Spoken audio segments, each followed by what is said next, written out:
Welcome to Western Civ 134, French Revolution Part 4, 1793, the Reign of Terror to the Thermidorean Reaction in 1794. Now, this will not end the revolution. It will just change. What will happen after the terror is we will have the Directory that will come in, and then ultimately Napoleon will come on the scene, and that will lead to the completion of the French Revolution. Here's the political situation after the flight to Varennes. For the rest of 1792, September the 21st until December, the National Convention only has two parties, the Girondins and the Mountain. And ultimately, after the execution of Louis XVI, it will be called the Convention. While they will give the French a new constitution and turn it into a republic, the Convention also will become the government during which the war with the Allies will take place, and then the civil war between the revolutionaries and the anti-revolutionaries. And during that time period, it will give most of its authority to the Committee of Public Safety, which of course runs the terror. Let's just look at the first two events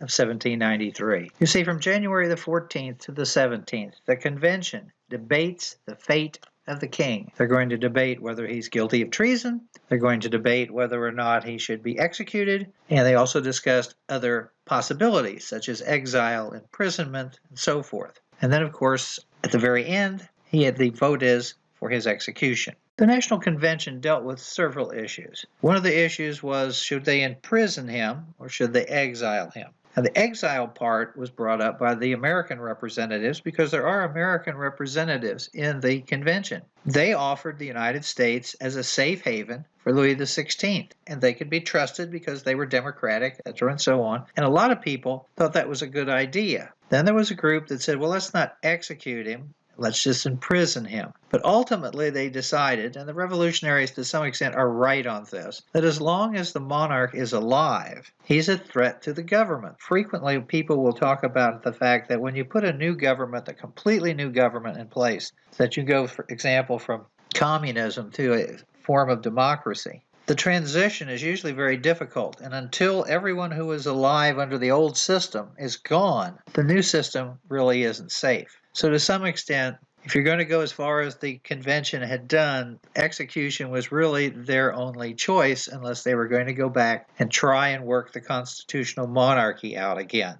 Here is the final vote. Now, off to the right-hand side is actually an excerpt from the eyewitness account from the London Times, from a reporter who was there. But the final vote, as you can see, broke down like this. 745 members were there. One man was dead. 21 were not available to vote. Either they were physically unable or something. So they needed 361 votes for a majority. And the vote ends up being 319 for imprisonment and 366 for death. The procedure for voting went like this. Every individual was called up to make his vote. It was not a yay or nay or write it on a piece of paper. Everybody came up in front of the convention and said their piece and then made their vote. So there's some quite interesting versions of different people's votes, but my favorite is Philip Égalité. Now, Philip Égalité is Philip of Orleans. This was a wonderful man who sent the baby cradle to Marie Antoinette. He is now a wonderful follower of the revolution. And of course, he has an interesting comment because he gets up and says, look, I understand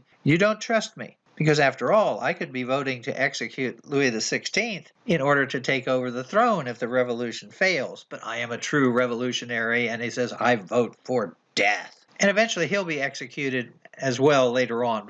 And then, of course, everybody's keeping track of the vote. So once you reach the point where you've got the 361 votes, then everybody suddenly starts getting up and saying, you know, I understand, but I can't. You know, they're trying to play both sides. That way, if the revolution fails and they execute Louis XVI and the Allies win and they put a new king on the throne, these people will be able to say, you know, we tried to save Louis XVI.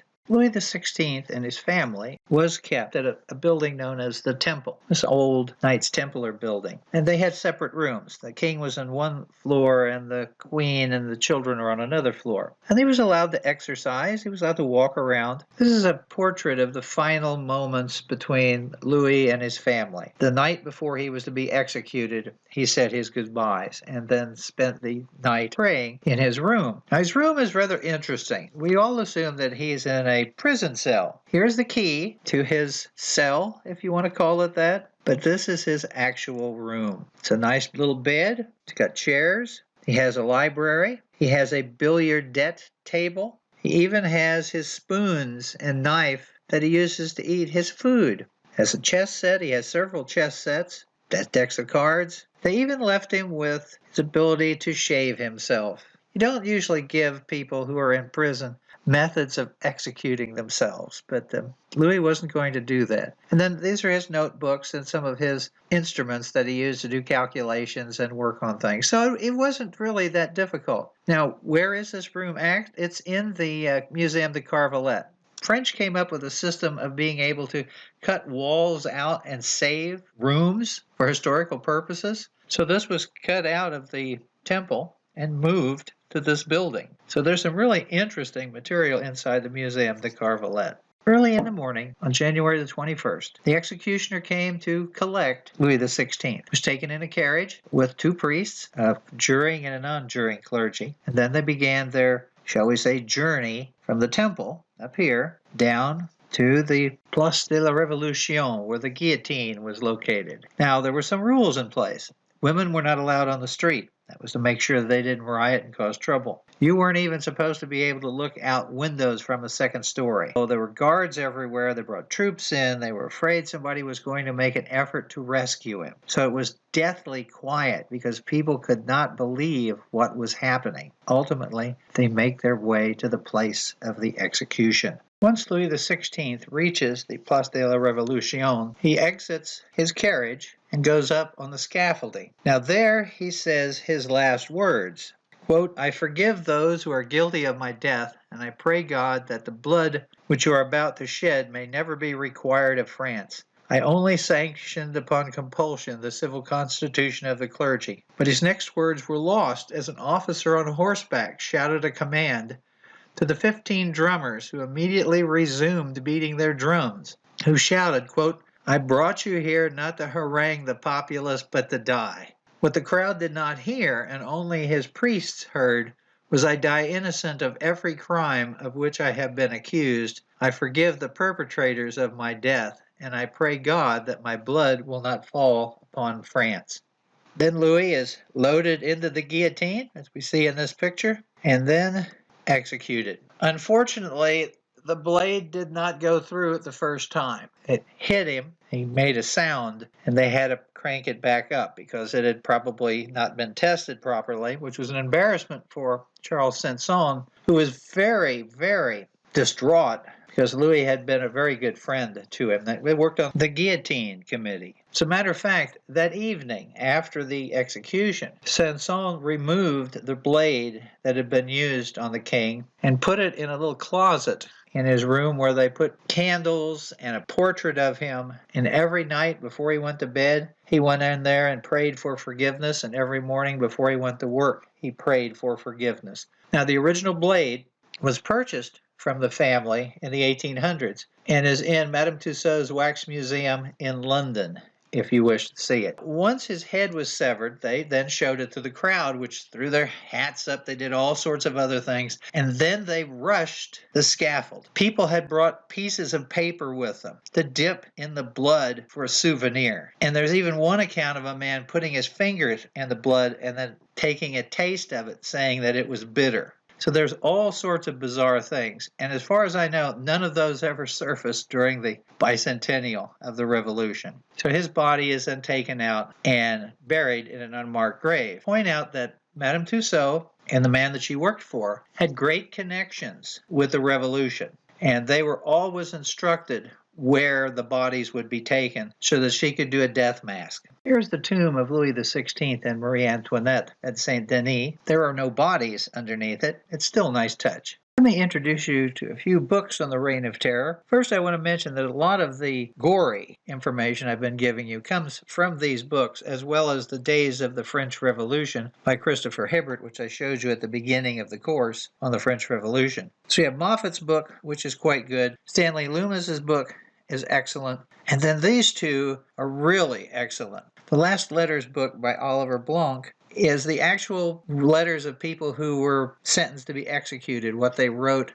to their relatives. So it is quite poignant. The French Revolution reflection as seen by Madame Tussaud, by Chapman. So this is Madame Tussauds view of what was going on in the revolution. It's really good as well. So I hope that gives you something to read if you get interested. I know you're saying, Professor Packett, when are you going to get to the Reign of Terror? Well, we're going to get to it, but we also have to talk about the Committee of Public Safety, which is the group that runs it. You'll notice over here on our chart, we've executed the king, and then we have in 1793, war declared against England and Holland, war declared against Spain, which, by the way, are Bourbon, which means they're relatives of Louis XVI. Then they set up a revolutionary tribunal. This is the new form of court system, which was to some extent established by Danton. Then the revolt in the Vendée begins. These are the people who are actively attacking the revolution. Then we have the Committee of Public Safety being established. So let's look at the Committee of Public Safety. It's a body established by the Convention, which increasingly took over executive control of the French Republic, particularly when the International War went bad. So you have the International War going bad, the Vendée uprising, the expulsion of the Girondins, the moderates, and the committee itself is run by the Montagnards, first Dantonists and then Robespierrists. So these are the extreme people. Their job was to save the Republic in spite of its dictatorial tendencies. Ultimately, after the Thermidorean reaction, the committee lost most of its executive power, and many terrorists on the committee were guillotined or banished. Here are the causes. We've got the war with the coalition powers, and France is losing. As a matter of fact, shortly before this took place, France's #1 general defected to the other side, General Desmarais. You've got rising unemployment, you've got rising prices, so now the mob is beginning to question what's going on. And it's the mountain that uses the mob to get rid of the moderate radicals because they blame them for everything. The trouble is once you've run out of people to blame, then you have to start blaming people within your own group. Ultimately, the terror is instituted by Robespierre to win the war, to put down counter-revolution, and to end internal fighting among the revolutionaries. It's just going to be a little bloody. The duties of the Committee of Public Safety was to direct the armies, which means they actually have representatives with every general to make sure they don't defect and make sure that they do what they're supposed to. And this really forces the French generals to become extremely conservative in their actions in fighting the enemy. They conducted foreign affairs, and then they conducted the Reign of Terror. Now, I will tell you right now, if you want to get a good feel for what this is like, particularly at the height of it, at the point where Danton and Robespierre are at each other's throats, it's the movie Danton. It covers that point where Robespierre and Danton are against each other, and Danton loses. Quite good. The Girondins are overthrown on May the 29th through June the 2nd, 1793, and the arrest of their leader, Jacques Brizot, is considered to be technically the start of the Reign of Terror. Then on June the 24th, there's a new constitution, the Constitution of the year 1793. And then on July the 13th, the day before Bastille Day, we have the murder of Marat. Marat was one of the leaders of the Montagnards, very much disliked, assassinated by a woman named Charlotte Corday. Her brother had been executed for being involved, or was claimed to be involved in anti-revolutionary activity, and she blamed Marat.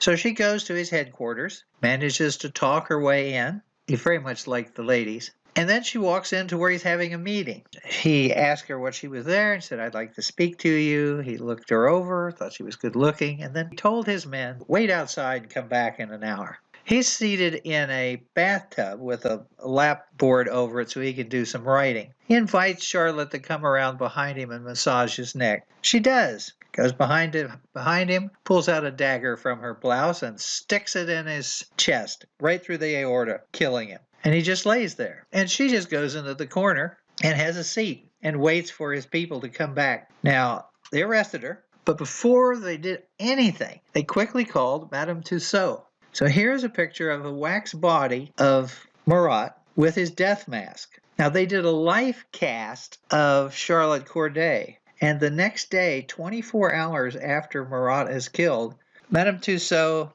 they have a tableau showing Charlotte Corday stabbing Marat He was given his hero's funeral. Women carried his casket. They brought the bathtub that he had been killed in. And Charlotte was eventually sentenced to death. She put on quite a good performance at the trial, saying that she didn't deny killing him, but he was an evil man and needed to be killed. On the way to her execution, Charles Sanson tried to shield her from seeing the guillotine too soon, and she didn't want any part of it. She said, I'm not afraid to meet my end. I want to see everything. And after she was executed, one of his assistants picked her head up and slapped it. Now, according to the legend, her face blushed. This freaked the crowd out. Sanson was insulted. He fired the guy on the spot. So that's the Charlotte Corday and the murder of Marat. But I thought you'd enjoy this Picasso version of the murder of Marat in his bathtub with the giant harpy Charlotte Corday with the little teeny-weeny head on Marat and a giant needle in his heart. So an interesting moment. In 1793, here are the various political parties that are left in the convention. You notice that there's only radicals. You have the Mountain, then you have Hébertists. Now, Hébert is very much an anti-religion individual, very anti-Christian. And then you have the Dantonists, who are trying to moderate a little bit, that think that the Mountain under Robespierre has gotten a little out of hand. And of course, this group writes the Constitution of 1793. Here's a little better view of the Hébertists, followers and supporters of Jacques Hébert, one of two factions in the Mountain, the Commune-based, violent and irrational, atheistic, cult of reason, started the dechristianization movement, ran against Robespierre, and as a result, they were purged, which is polite to say that Hébert was executed with his major leaders. The Indulgents, the second faction formed from the split in the Mountain, reasonably moderate, are led by Danton, Camille Desmoulins, and Fabre de Elegantine. And they will also come up against Robespierre, and they will also lose their heads. You can see from the 1793 events from August to December that the terror is rolling. The decree of levée en masse, which means that's the beginning of the draft for the French army. There's an attempted coup by the Hébertists, and we know how that's going to end. The maximum limits on prices and wages are put into place. October the 5th, Christianity is abolished, and there's the adoption of the revolutionary calendar, year 2, deemed to have begun on September the 22nd. And we have Marie Antoinette executed, so we'll get to her in a second, but let's look at the rest of it. Girondin leaders are executed after Marie Antoinette. The Duke of Orleans, Philippe Égalité is executed. That's too bad. Madame Roland is executed. Now we have the worship of the goddess of reason in Notre Dame. The first issue of the Vaux Cordeliers institute a campaign against the Hébertists, and they'll be purged. And then the English evacuate Toulon. And it's this event that I'll talk about in the Napoleonic era that brings Napoleon to the attention of the revolutionary government. Well, after the execution of Louis XVI, Marie Antoinette remained in the temple for a while, but ultimately she and the children are separated. She will ultimately be moved to the Concierge, which is now where the Sûreté, one of the top police forces in France, is operating out of. And here is the area where her cell was and some of the materials that was inside of her cell. Here we have a picture of Marie Antoinette at the time, and then a portrait of her son. Now, what happened to the children? Well, they were imprisoned. The daughter was eventually switched for some French prisoners being held by the Austrians. But the Dauphin was found in 1795 by Sanson's wife. She searched all over for him for quite some time. He had been badly abused and ultimately died from his bad treatment and imprisonment, even though Charles Sanson's wife tried to take care of him and nurse him back to health. Ultimately, Marie Antoinette, however, is put on trial. The question was, what are you going to put her on trial for? Well, she goes into the courtroom. They've been expecting, and the charges against her initially that she was having a lesbian affair with her daughter, and that was having a sexual affair with her son. She literally jumped over the table and had to be restrained from attacking the judges. The women in the crowd nearly rioted. They had to call the National Guard to clear the room.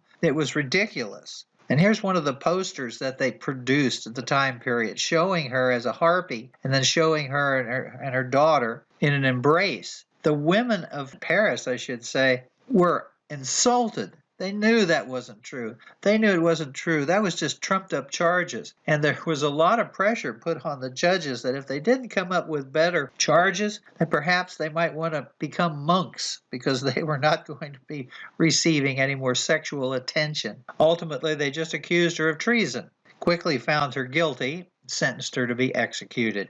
Now, of course, the nice thing about being at the concierge is she was close to the place of execution, which is good because there was a plot to rescue her, but that did not happen. The drawing that you see here is the last drawing done by Jacques-Louis David as she was on her way to be executed at the Place de la Révolution. And the people, of course, yelling at her, they refer to as the Austrian bitch and all sorts of other different things. She is brought in a cart, not in a carriage. Sanson escorted her up to the top of the scaffolding. Her last words were, "Monsieur, I'm sorry, I didn't mean to do that." She stepped on his foot as they were heading towards the bascule to be placed into the guillotine mechanism. And then once she was executed, the body, along with a whole group of others, was taken to a cemetery, or actually a mass grave, and buried. Now, Madame Tussaud, of course, did a death mask of her. If you go down into the Chamber of Horrors there where they have the heads of all of the victims of the revolution, there's a long-haired version and a short-haired version. The short-haired version was for the execution. But it is true that when the cart arrived, that it was lunchtime, and the people had lunch and then rolled her head back and forth. Madame Tussaud always talked about how the way that she did that was she would take the head, place it face up on her lap, and then massage the face to get it to relax, and then proceeded to make the wax mask. And then she simply took the head and placed it back on the wagon. She was buried and the body has never been found. 1794 will ultimately bring about the end of the Reign of Terror, but it will require two purges. The first one is the battle between Danton and Robespierre, and then ultimately the Thermidoreans versus Robespierre. So let's look at 1794 briefly. January the 12th, the arrest of Fabre d'Argentin, which is a good friend of Danton's. The convention then, on the positive side, declares all blacks to be free. February, the tricolor is adopted as the national flag, that is red, white, and blue. And we have the execution of the Hébertistes. And then Danton begins his work on trying to overthrow the government. He is offered military support and refuses it. Says that he can still work his way legally to replace Robespierre. He's wrong, and the Dantonists will be executed. And then shortly after that, as you can see on July the 26th, Robespierre calls for a purge in his last speech at the convention. And it doesn't go very well. He appears weak, and everybody says this is our last chance. And so that leads to the Thermidorean reaction. Here we have Danton and Camille Desmoulins. Danton was the gentleman who created the Revolutionary Tribunal, an excellent speaker. As you can see, he's not exactly very good looking. As a matter of fact, he made a comment one time that no one would ever guillotine him because his head was too ugly. Camille Desmoulins was a pamphleteer, excellent writer. He was also relatively good friends with Robespierre. Robespierre was actually his son's godfather. Well, when the battle between the two sides, between Danton and Robespierre took place, Camille Desmoulins refused to change allegiances. Robespierre tried. He had him arrested along with the other gentleman, and he put Camille in a different prison. There were some prisons which you're supposed to escape from. It was basically a house guarded by an old veteran. At night, when he fell asleep, the people were supposed to just leave the building. The next day, Camille was still there. Here's a portrait of Camille, his wife, who was also a revolutionary writer, and their son. In the end, Danton failed. Never turn down military support when you're going to overthrow a tyrant. Danton's last words were, "Show them my head. It's worth it." Camille Desmoulins, his wife, tried to save him, tried to stir up the people. In the end, she was executed as well. And no one knows what happens to the child. The death of Danton, however, is a real blow to Robespierre because now everybody sees him for the monster that he's become. There's a famous cartoon which shows this whole field of guillotines and Robespierre executing himself as the last one because no one was pure enough to meet his standards for a revolutionary.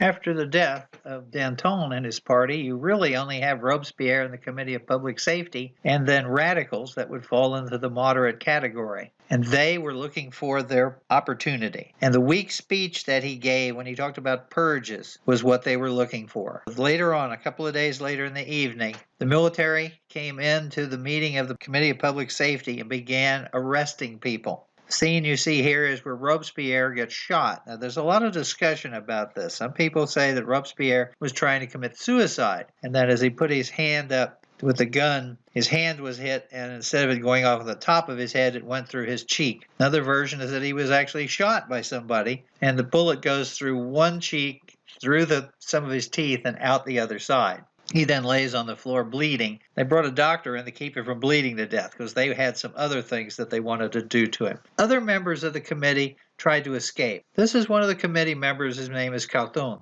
He was a cripple, an invalid, and he had the most unique wheelchair.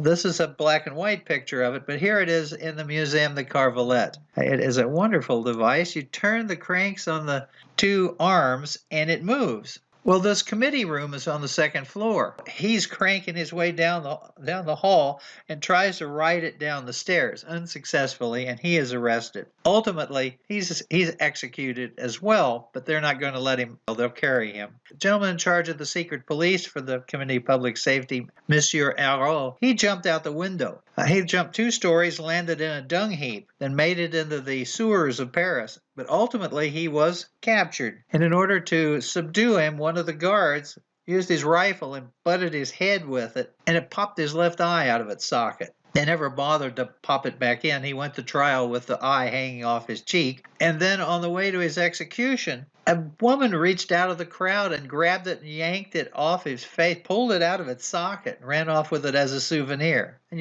that didn't show up either for the bicentennial. As far as Robespierre was found guilty with everybody else. They put a bandage around to hold his jaw in place. And when they got to the place of execution, Sanson ripped the bandage off of his head, and his jaw kind of collapsed down on his chest, and he was just gushing blood and screaming. And then they chopped his head off. So they got a little bit of revenge for Louis XVI there. And that is the end of the Reign of Terror. After the Thermidorean reaction on July the 27th, 1794, things really changed for the better. The abolition of the Paris Commune by the Convention, the execution of Robespierre and his followers on the 28th, the reorganization of the Committee of Public Safety. They still needed it, but they were going to change the way it functioned. And then on November the 12th, the Jacobin Club is closed. So all of those radical clubs are closed. And then they have the return of the surviving Girondins to the convention, the surviving moderates.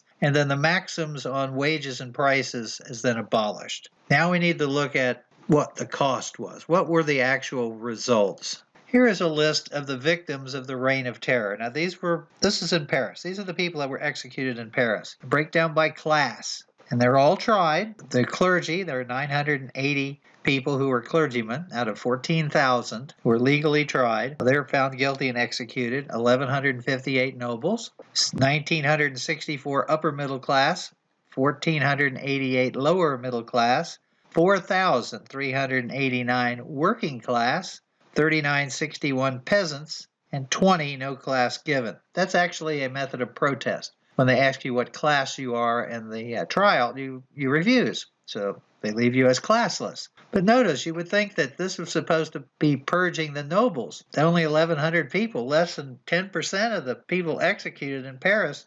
So it was the working class, middle class, and the peasants being in the wrong place at the wrong time. And the results of the Reign of Terror, well, it did stimulate patriotism for the war against the coalition. And you did have wage and price ceilings, maximums and minimums. Properties of the émigrés, that's the nobles who fled abroad, was given to the poor. They were forced to do rationing. New calendar came in, metric system, censorship, and of course the execution of 20,000 plus people. Not a lot of positives in that. It's going to take a while to straighten this out. And if you go and visit Madame Tussauds Wax Museum in London, here you have some of the cast of characters from the Revolution. Louis XVI, Robespierre, Marie Antoinette, and they have all sorts of others there as well. We get to 1795, and we're going to make a change in the government. You have the peace with the Vendéans. In other words, the people who were revolting against the French revolutionary government, there's a peace deal. There is a decree separating the church and the state. And then you have the White Terror. Now, White Terror means that all the people who were executed in the revolution, their relatives want revenge. And so they start killing people who are associated with the revolutionaries, the bad people. There was the death of the Dauphin, the Comte de Provence, who's Louis XVIII, issuing a decree which basically says that he should be made king, but that's not going to happen. And once again, the convention creates another constitution. And by the way, they're all written by Abbé Sieyès. Then on October the 5th, Napoleon saves the government with a whiff of grape. I'll have to explain that when we get to Napoleon. I've separated Napoleon out of where he is in the revolution because it's confusing enough to keep track of what is going on in the revolution without trying to track Napoleon at the same time. It's very easy to go back and bring him through it. Ultimately, on October the 26th, the convention is dissolved and the new form of government is created, the Directory. They create a Senate, a Council of 55, and an Executive Directory of 5 members, of which Paul Barré is one of them. And they will remain in power from 1795 until 1799. And they will be replaced by Napoleon, who will overthrow the government in 18 Brumaire and then have a new constitution written, the Constitution of the year 8. So now we are ready to go to the Napoleonic era. Finally, the Reign of Terror is over, and the Thermidoreans have taken over, and a new government will come into place, which is known as the Directory. Now, the souvenir I have for this section, no, I don't have any hair from anybody famous who was executed or anything like that, but I do have this letter. Now, this letter, on the back side of it, is one of the gentlemen who signed it. This is Paul Barré. He is the gentleman in charge of the Directory. He is the chairman. It's unusual to find a document like this. And this is typical of what happens in the Revolution. Someone writes a letter for a request, and instead of taking another piece of paper and filling it out, they take the letter and they answer it on the side of the letter in the margin, sign it, and it becomes an official document. So this gentleman here has received a mayor's job, and he wanted some extra power. He's an interesting fellow. His wife he's a nobleman, and his wife wrote a book about the period of Marie Antoinette. But at any rate, Monsieur Dupin is going to get what he wanted, and it's signed by Paul Barré, and then some of the other ministers have signed it as well. So I'm going to give you a close-up of it so you can see it better. Letter from Monsieur Dupin to the Directory. Beautiful handwriting. And then over here we have the signature. Paul Barré, P. Barré, who is the chairman of the Directory Committee. He's also the man responsible for hooking up Napoleon with Josephine, since Josephine was his mistress at the time and she was getting expensive. I know it's not easy to see this type of material, but I thought it'd be nice for you to get a look at it anyway. So that's the end of this section.